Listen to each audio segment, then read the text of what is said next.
फैलेगी कि तुम बंबई और कलकत्ते और दिल्ली जाओ और वहां सब डॉक्टरों के दवा खोजो तो सब के सब ये जवाब देंगे न तो इसकी कोई फैक्ट्री है न दवा। वैसे मैं डॉक्टर हूं तो मैं ये टैबलेट तुमको दे दूंगा, तुम खा लो, लेकिन ये दवा नहीं है इसकी। और 1 रुपए की दवा 1000 रुपए। तो मेरा बच्चा ये किधर से देगा? यदि क्या बीतेगी तो तुम्हारे भले के लिए। तो बुरा काम मत करो, अच्छा करो। यानी क्या करो? सत्य बोलो, दया करो, सेवा करो, आदर करो, पहले समझ लो, रक्षा करो, एक दूसरे के काम हो, ये अच्छा काम है। धोखा मत दो, बेईमानी मत करो, झूठ मत बोलो, दगेबाजी मत करो, चोरी मत करो, डकैती मत करो, ये बुरा काम है। अच्छे काम को करो। चलो आज ही से शुरू कर दो। तो दिन में खेती करो, दुकान दफ्तर का काम करो, जो भी दफ्तर है सरकारी से लेकर के प्राइवेट तक, और खेती और दुकान जो कारखाने से लेकर के और कस्बों में और मतलब शहरों में दुकानें, ईमानदारी मेहनत के साथ। ईमानदारी मेहनत घर में चाहिए, नहीं पति पत्नी 2 मिनट भी नहीं चल सकते। ईमानदारी मेहनत वहां भी चाहिए। ईमानदारी मेहनत भाइयों में चाहिए, नहीं भाई भाई नहीं रह सकते। ईमानदारी मेहनत अपनी जाति में चाहिए, नहीं जाति नहीं रह सकती। ईमानदारी मेहनत धर्म में चाहिए। जो भी धर्म किसी का, हिंदू मुसलमान कोई भी धर्म हो, ईमानदारी मेहनत उसमें भी चाहिए। अगर नहीं रहेगी तो नहीं धर्म चलेगा। ईमानदारी मेहनत राज में चाहिए। अगर वहां भी ईमानदारी मेहनत नहीं होगी तो राज नहीं चल सकता। ये बात आपने क्यों नहीं सुनी? आपको तो अपने हक की कमाई, कहीं भी काम करते हो आपको मिलता है। दफ्तर में किसी सरकारी गैर सरकारी दफ्तर में काम करते हो, वेतन आपको मिलता है। जब जब आप मांगते हो और कहते हो हमको कमी हो गई, तब तक कुछ बढ़ जाता तो आपको मिलता। फिर तो ईमानदारी मेहनत करनी चाहिए।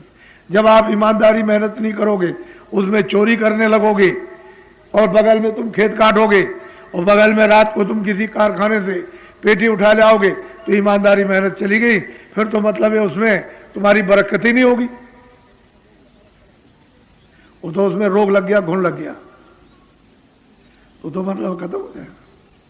ईमानदारी मेहनत सब में चाहिए, और ये आपने सबने छोड़ दिया। सबने मिट्टी मिला दो, कंकड़ मिला दो, इसमें ये मिला दो, उसमें वो मिला दो, उसमें वो मिलाओ, ये सब काम। पैसे लो आप, 4 पैसे इरादा कर लो कि मुझे 1 रुपए में 4 आने लेना है, तो डंगा पीट के लो कि देखो साफ चीज है ये ईमानदारी है। इसको ईमानदारी कहते हैं।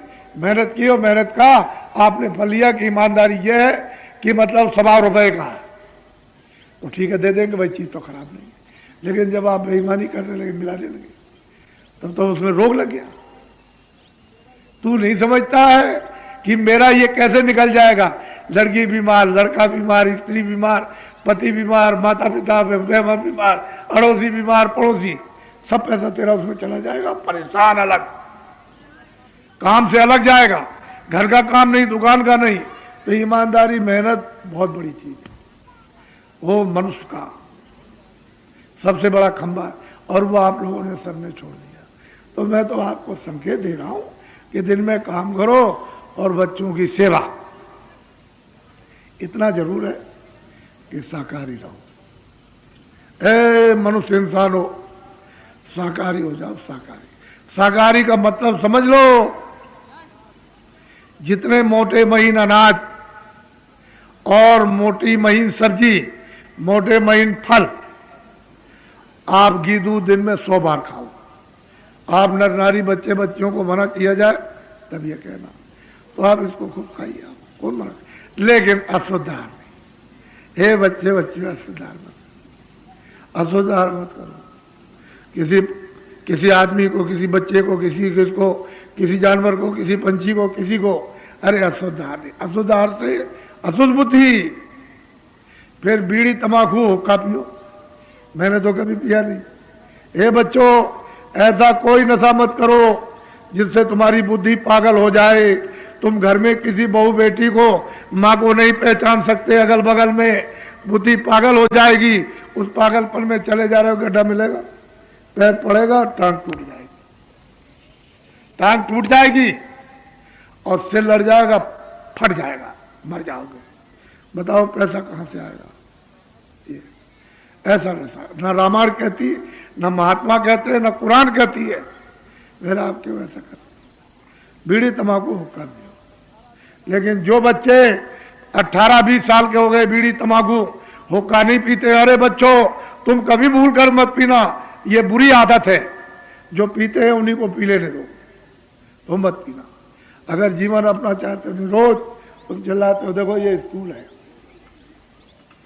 ये बच्चे पढ़ते हैं, छात्र, तुमने इनके बारे में कुछ सोचा? मुझसे सांप कहलाना चाहते हो और कुछ दे दूं तो मिर्चे लग जाएंगे आपको? तुमने इनके बारे में कुछ सोचा?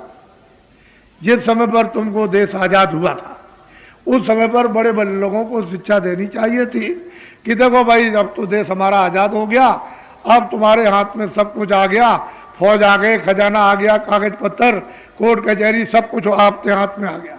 तो इनसे कहते हैं देखो भाई, कारखाना आपका, ये दुकानें सब आपकी, ये खेती आपकी, ये सब रेल बस आपकी, ये जितने दफ्तर हैं छोटे बड़े, सरकारी गैर सरकारी, सब आपके, ये स्कूल आपके, ये सब आपके, अध्यापक आपके, जितने बच्चे इसमें पढ़ते हैं सब आपके। ये सबको बोध यानी ज्ञान कराना चाहिए था, राष्ट्रीयता की, भक्ति का और सेवा का। तो क्या होता है इससे मालूम आपको कि जितनी आपने मेहनत की है, वो जो आमदनी आपकी हुई थी वो सुरक्षित रहती और वो आपके काम आती, लेकिन तुमने समझा नहीं। ये सब दुकानें सब, मान लो कि हमको दवा की जरूरत है, बीमार है, गए आप गांव में कि भाई हमको दवा चाहिए, उनका भाई कल तो लोग आए थे जला गए, तो दवा कहाँ है? तो गए इंदौर दौड़ करके, वहां दुकान पे गए, भाई हमको इस बीमारी की दवा चाहिए, कह लगे यहाँ भी आए थे, दवा की दुकान जला गए, तो दवा बताओ कहाँ से मिलेगी? जब बीमार हुए तभी तो जरूरत पड़ेगी। कहीं बस में जाना, कहीं रेल में जाना, तो चीजें तो सब आपकी हैं, सब आपके काम आएंगी। ऐसा क्यों समझते हो? कोई शादी विवाह है तो दुकान पर जाओगे, घर में रखो रहोगे, सामान खराब हो जाएगा। दुकान पर रहते हैं, एरते फिरते पान की तरह से एरते फिरते रहते हैं, सामान ठीक रहता, तो आप गए ले आए जा करके, तो जरूरत पर वहीं जाओगे, सामान ले आओगे जा करके। तो ये सब आपकी चीजें थी, लेकिन आपने क्या कहा? बस तोड़ दो, रेल तोड़ दो, स्कूल तोड़ दो, बच्चे मार दो, मास्टरों को मार दो, इन दुकानों को जलाओ, कारखाना जला दो, इसको कर दो और उसको जलाओ, दफ्तरों को जला दो और दफ्तरों के कर्मचारियों को मार दो, तो चारों तरफ से और क्या मिलेगा तुमको? स्वर्ग मिल जाएगा। तो 47 सालों में आपने क्या किया है कि ये सब अपनी आमदनी, जो खेती, दफ्तर, दुकान, कारखाने, रेलों की, बसों की, हवाई जहाजों की और बिजलियों की, सब को भस्म कर दिया। हे बच्चा, कुछ नहीं रह गया। मेरे दिल से पूछते, कुछ नहीं रह गया। तब ये भगे कि भाई किसी तरह से ये कैसे राजकाज चलेगा। तो बाहर गए, कहा हमारा देश बड़ा गरीब है और आप अपने देश से कुछ कर्जा दे दो। तो विदेशों से ये कर्जा मांग के ले आए। कितना ले आए ये तो आप विद्वानों जानो, मुझसे इससे मतलब नहीं, लेकिन कर्जा ले आए। मैं तो इतना ही जान सकता हूं कि कर्जा आप दे नहीं पाओगे, जब ब्याज ही नहीं दे पाते हो, कर्जा देना बहुत मुश्किल है, विदेशी कर्जा। फिर ये बताओ आप कि कर्जा कौन देगा? क्योंकि विदेशी तो कर्जा छोड़ेंगे नहीं भारत से, जो भारत को दिया वो तो छोड़ेंगे नहीं। तो ये सब एमएलए चले जाएं और एमपी चले जाएं, सब हट जाए तो ये दे देंगे? ए बच्चा, कोई नहीं देगा। ये जो बैठे जंगलों में जो अनाज पैदा करते हैं, ये भूमि जोता काश्तकार, ये सब इनको देना पड़ेगा और एक नया पैसा कोई नहीं। इसलिए आपको ये बोध कराना चाहिए था कि ये सब आपकी चीजें हैं, दुकान, दफ्तर, रेल, बसें, और ये मतलब ये है कि राष्ट्रीयता तुम्हारे काम आएगी।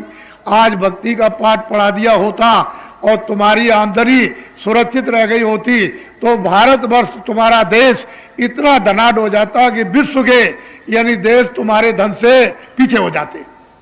तुमने नाश कर दिया। ये हमसे पूछिए आप। इसलिए ये बच्चे पढ़ते। अब ये बताओ आप, इनके लिए आपने क्या सोचा? इतने स्कूल है, तमाम मतलब है भारतवर्ष में कितने स्कूल कितने बच्चे पढ़ते, इनके लिए आपने क्या सोचा? अब जब पैसा नहीं